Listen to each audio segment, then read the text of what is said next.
On va voir aujourd'hui un des fusils semi-automatiques les plus connus de la Deuxième Guerre mondiale, après le fameux M1 développé par John Garand. Il s'agit du Gewehr 43, développé par l'entreprise Walther. Comme d'habitude, on va essayer de comprendre l'origine de son développement, et on va voir que l'histoire des fusils semi-automatiques allemands n'a pas attendu le débarquement et que les ingénieurs du Troisième Reich travaillaient sur des prototypes bien avant le début de la guerre. Mais avant de se jeter dans l'histoire du Gewehr 43, je vous invite à vous abonner à la chaîne car la majorité ne le sont pas. Avant le début de la Deuxième Guerre mondiale, les entreprises d'armement allemandes se penchent sur les fusils semi-automatiques pour remplacer le K98, qui a été certes adopté en 1935, mais dont l'origine remonte au Gewehr 98 qui date de la toute fin du 19e siècle. L'entreprise Walther va développer de nombreux prototypes, dont le fusil semi-automatique désigné A115. Ce fusil, conçu au milieu des années 30, est extrêmement innovant pour l'époque. Il utilise un système d'emprunt de gaz avec piston et dispose d'un chargeur de 10 coups, qui n'est pas détachable. Pour approvisionner l'arme, il faut utiliser des lames chargeurs. Le boîtier de culasse est fabriqué en acier embouti, qui est un processus qui sera grandement repris pour la fabrication des armes allemandes. Bien que très perfectible à cause de son poids et de sa fiabilité, le Walther A115 était un bon début dans le développement d'un fusil semi-automatique et aurait mérité d'être développé davantage. Cependant, avec l'entrée en guerre imminente de l'Allemagne, la priorité est de fabriquer en masse des armes déjà développées. Cela va grandement freiner la recherche d'une arme semi-automatique pour remplacer le K98. Dans les années 40, le commandement allemand réalise l'importance d'un fusil semi-automatique. Les entreprises d'armement, notamment Mauser et Walther, sont invitées à plancher sur le développement de nouvelles armes pouvant être rapidement mises en service. Le cahier des charges de cette nouvelle arme semi-automatique comporte 3 points majeurs. Le premier est qu'aucun trou ne devait être percé dans le canon pour le prélèvement de gaz. En effet, on pensait que percer le canon pouvait nuire à la précision de l'arme, que la vélocité du projectile pouvait fortement décroître, et que ce trou allait s'éroder au fur et à mesure des tirs, endommageant ainsi le canon. Le second point est que toutes les pièces mobiles devaient se trouver à l'intérieur de l'arme et non à la surface. Enfin, la dernière exigence est qu'en cas de défaillance du système semi-automatique, le fusil puisse être opéré comme un fusil à verrou. Pour respecter le premier point interdisant de percer le canon, les armes de Walther et Mauser vont utiliser un système de prélèvement de gaz à la bouche du canon pour opérer le mécanisme. Ce système s'appelle le système Bang, du nom de l'ingénieur danois Søren H. Bang. Ce mécanisme consiste en le prélèvement des gaz de propulsion par un piège à gaz en forme de cône au bout du canon. Ces gaz étaient alors redirigés vers l'arrière et faisaient pression sur un petit piston qui mettait en action une tige de manœuvre qui va opérer la culasse. Du côté de Mauser, le Gewehr 41M va respecter ce cahier des charges et va proposer un fusil extrêmement complexe que l'on reconnaît facilement par son levier d'armement similaire à un fusil à verrou. Du côté de Walther, les ingénieurs ont décidé de faire fi des 2 dernières exigences concernant l'absence de pièces mobiles à la surface et d'un mécanisme à verrou. Le Gewehr 41W va donc également utiliser le système d'emprunt de gaz à la bouche du canon, mais le reste de son mécanisme est plus simple que celui du Gewehr 41M.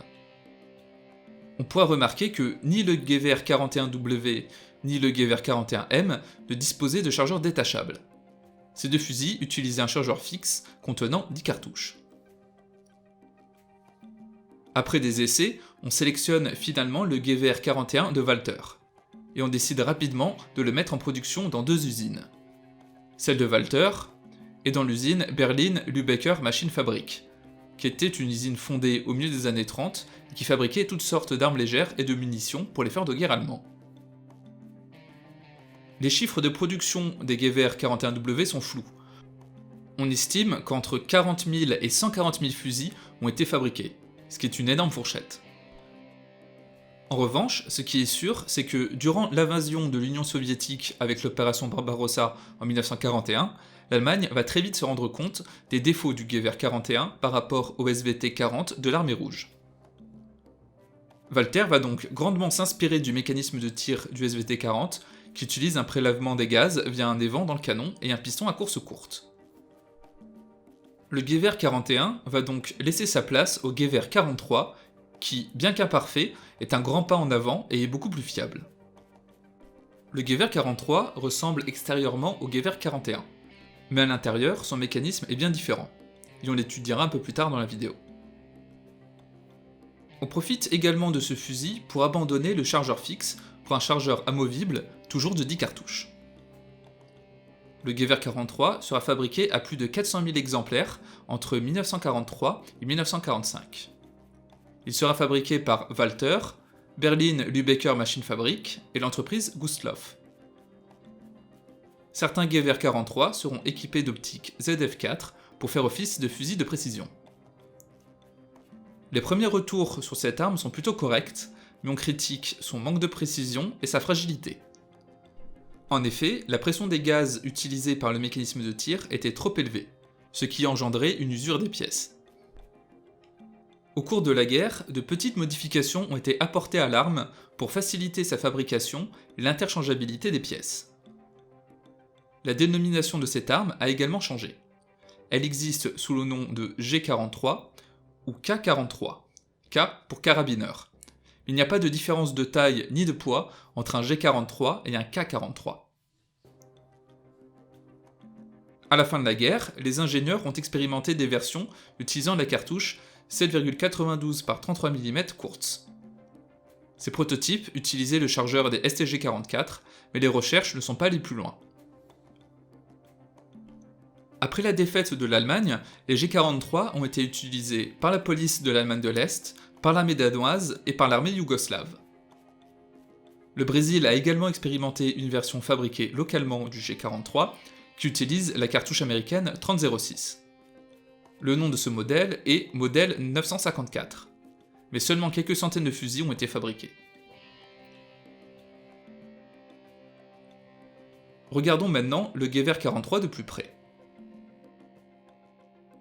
Comme le carabineur 98, le Gewehr 43 utilise la cartouche 7,9 par 57 mm Mauser.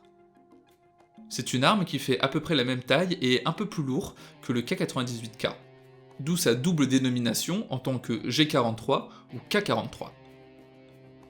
Ergonomiquement, le Gewehr 43 est assez simple d'utilisation. Le bouton d'éjection du chargeur est situé entre le pontet et le chargeur. On peut charger le Gewehr 43 en utilisant un chargeur amovible ou en utilisant des lames chargeurs que l'on insère dans le kit intégré sur la partie supérieure du boîtier de culasse. Le levier d'armement, lui, est sur la gauche. La sûreté est positionnée à l'arrière du boîtier de culasse. Quand elle est pointée vers la gauche, l'arme est prête à faire feu. Sur le côté droit, on trouve un rail pour monter l'optique ZF4, qui était fournie avec certains Gewehr 43. Pour éviter l'ingestion de débris dans le mécanisme, il y a un volet coulissant monté en haut de l'arme. Les organes de visée sont très classiques pour une arme allemande de l'époque, et ils sont réglables jusqu'à 1200 mètres via la planche de hausse. À l'avant, on trouve une baguette de nettoyage, et sur certains Gewehr 43, le bout du canon est fileté. Étudions désormais le mécanisme du Gewehr 43.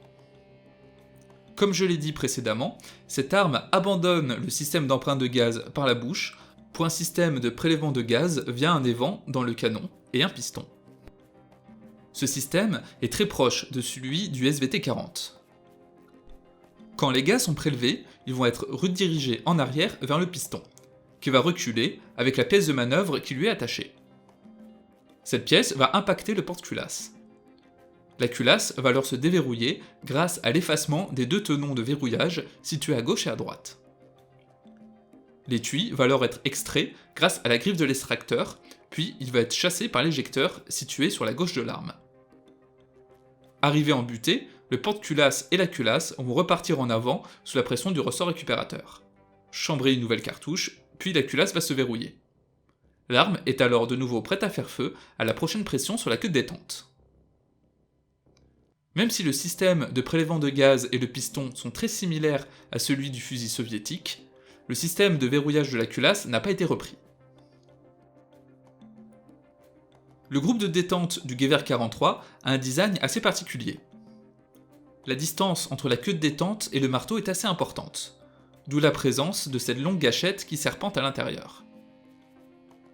Quand on presse la queue de détente, la gâchette va pivoter et libérer le marteau, qui va frapper le percuteur. Lorsque la culasse va partir en arrière, elle va abaisser le marteau, qui va être alors intercepté par le mentonnet. Quand on relâche la queue de détente, le mentonnet va libérer le marteau, qui va alors être de nouveau intercepté par le bec de gâchette. Le marteau est alors prêt à être de nouveau relâché si on appuie sur la queue de détente. Quand on active la sûreté en faisant pivoter le levier vers la droite, on va faire avancer une pièce dans le mécanisme de détente qui va interdire tout mouvement de la gâchette, rendant ainsi l'arme inopérable. Voilà ce qui conclut cette vidéo sur le Gewehr 43, qui fait partie du trio des fusils semi-automatiques les plus connus de la Deuxième Guerre mondiale, avec le M1 et le SVT-40. Le développement du Gewehr 43 peut sembler très laborieux, mais il faut se remettre dans le contexte de l'époque.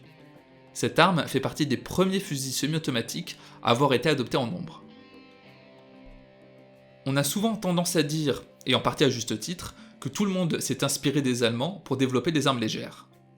Mais avec le Gewehr 43, c'est un peu l'inverse. Ce sont les ingénieurs allemands qui se sont beaucoup inspirés des soviétiques. En tout cas, merci d'avoir suivi cette vidéo et on se donne rendez-vous normalement la semaine prochaine. D'ici là, abonnez-vous à la chaîne et n'hésitez pas à la partager. N'hésitez pas non plus à rejoindre les tipeurs qui me permettent de faire ces vidéos. Et vous pouvez également me suivre sur les réseaux sociaux.